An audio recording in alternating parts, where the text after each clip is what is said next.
እግዚአብሔር ሰዎች ክርስቶስ ሰው በመሆኑ ጥያቄያችንን ሁሉ ነው የመለሰው። አንዳንድ ጥያቄዎች በትምህርት በቃል ብቻ ብንሰማቸው ላይዋሃዱ ወይም መልስነታቸው በፈተና ጊዜ በጣም አጥጋቢ ላይሆን ይችላል። አሁን ለምሳሌ ለምን እንደዚህ ያለ መከራ ይኖራል? ለምን እኔ ጥሩ እየሰራው ሰው ለምን አይቀበለኝም? እንደዚህ አይነት ነገር ቢመጣ ክርስቶስ ነው መልሳችን። እሱ ውስጥ አበርክቶ መግቦ እሱ ያን ሁሉ መልካም ነገር አድርጎ መልሱ ምንድነው? ይሰቀላል እንደተባለ እኛን ያህል መልካም ነገር አድርገናል። እሱ ያ በሽተኞችን ለፈወሰ መልካም ነገር ላደረገ አይደል የተጠላው? በጥፊ ለወጡ ሰማዕትና በጥፊ አይደል የተመታው? ታዲያ እሱ ንጹሕ ባህሪ ሲሆን መልካም ብቻ ያደረገ ሲሆን አንዳችም ክፋት የሌለበት ሲሆን በጥፊ ከተመታ እነዛ ሰዎች መልካም ያደረገላቸው ሰዎች ይሰቀል ካሉት እኛ የምንትማቷን መልካም ነገር አድርገን እንዴት ሰው አይረዳኝም እንዴ ልንል ይችላል? አይገርምም? ለጥያቄያችን ሁሉ ክርስቶስ በእውነቱ መልሱ እሱ። ለእያንዳንዱ ነገር ብናየው የክርስቶስ ሰው ሆኖ በምድር ላይ ለመመላለስና ያደረገው ነገር መልስ ነው ነው። ለምን መልካም እየሰራው መከራ እቀበላለሁ በደጋግ ሰዎች ላይ ለምን መከራ ይደርሳል የሚል ሰው ቢኖር ንጹሕ ባህሪ ክርስቶስ በመስቀል ላይ አልተሰቀለም፣ መራራ ሞት አልጠጣም። እሱ ኃጢአት ኖሮበት ነው ይሄን ያደረገው። ታዲያ ንጹሕ ባህሪ የሆነ እሱ ይሄን መከራ ከተቀበለ እኛም በደም ካስተዋል ነው የክርስቶስ ሰው መሆን ለጥያቄያችን ሁሉ መልስ።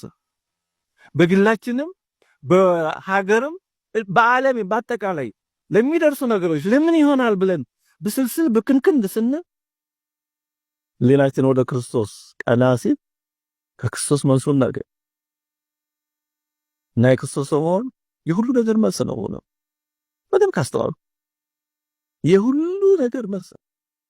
ለምን በዓለም ላይ መከራ ክፉ ነገር እንዲህ ይሆናል?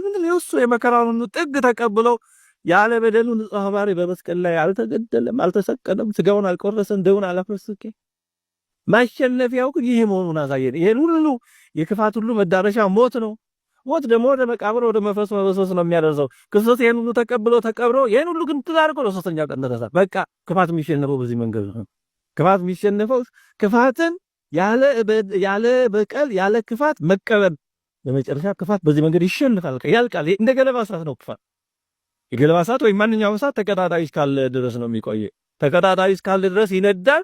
በመጨረሻ ግን ተቀጣጣይ ሲያልቅ ተቀጣጣይ የሚያልቀው እሳት የሚያልቅ። ክፋት እንደዚህ ነው የሚያልቅ። ክርስቶስ ይህን በተግባር ነው ያሳየን። ክፋት እንዴት እንደሚሸነፍ በተግባር አሳየን። የክፋት ጥግ ሞት ነው። በቃ ምን ህመምን፣ ደዌም፣ ስራትን፣ ግርፋትን፣ ድብደባ መጨረሻው ሞት ነው። የሚወስድ ሞት ነው። የመጨረሻውን ተቀበለ። የሞት ደግሞ መጨረሻው ማሳረጊያው ደግሞ ሞትን የሚያስገነው ትንሣኤ ነው።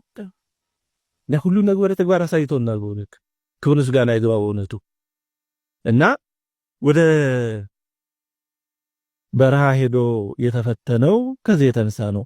እንግዲህ 3 ፈተናዎችን ነው የተፈተነው። እንደምናስታውሰው ባጭሩ ለማስታወስ የመጀመሪያው የምግብ ጉዳይ ጌታችን 40 ቀን 40 ሌሊት ጾሞ ምንም ሳይቀምስ ነው የጾመው። እኛ አሁን በሆነ ሰዓት እንደያቅማችን ጾም እንደምንችለው ነው እና ጾመን ከተወሰነ ሰዓት በኋላ እንቀምሳለን። ደግሞ ከሰኞ እስከ 45 ቀን ነው የምንጾመው። እሁድ ቅዳሜን ደግሞ ያው ከጠሎላት በቀር አይዋልም። እንዲህ ያደረግን ነው የምንጾመው። ለምን አንችልማ? ከክርስቶስ የምንችለው ዋናውን እንወስዳለን። ከዛ ደግሞ እንዳቅማችን ሀገር ነው እንጂ 40 ቀን በተከታታይ ጌታችን እንዳደረገው ጾሙ ብንባል ይሆንልና 40 ቀን ለዋሳን ቀምስ አይሆን። እግዚአብሔር የማንችለውን ቀመር አይሸክም። እንደዚህ ነው ቤተክርስቲያን። ዋናው ይወሰዳል።